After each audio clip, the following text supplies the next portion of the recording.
tadi teh naon rasul hikmati tah kedah nama sun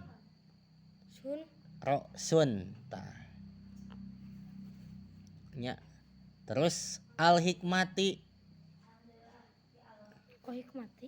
rasul hikmati nah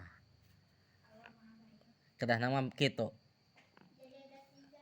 ieu mah rasul hik kuho deui jaba kieu rasul teh pokok al hikmati teh hikmah rasun pokok asalna mah rasun aya tanwinan berhubung diidopatkeun terang diidopatkeun disarandekeun kana al hikmati jadi teu aya tanwinna teh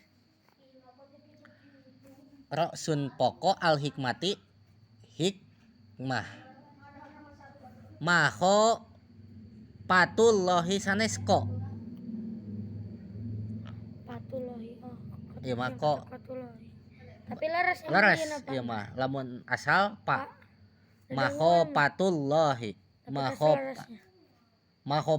maho patu teh sieun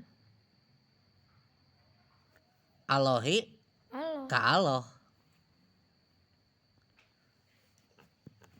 Nah namina teh ita idopat makhopatu diidopatkeun kana lapad Allahi.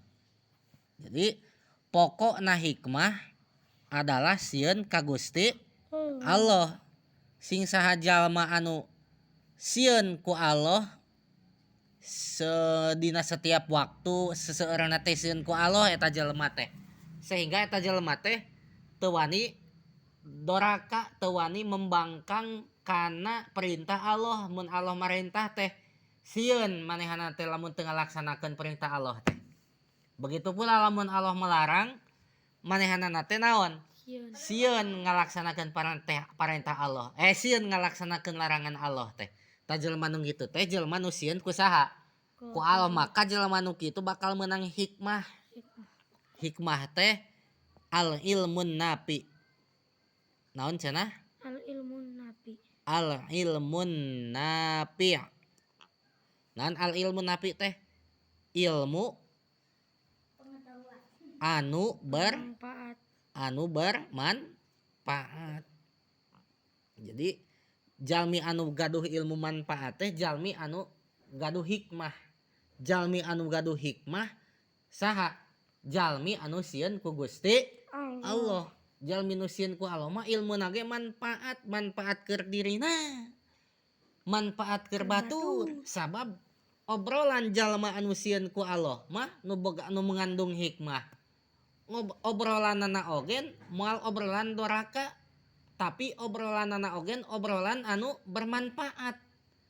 Begitu pula tingkah laku jalma anu sieun ku Allah tingkah lakuna gen bakal bermanfaat keur dirina keur batur.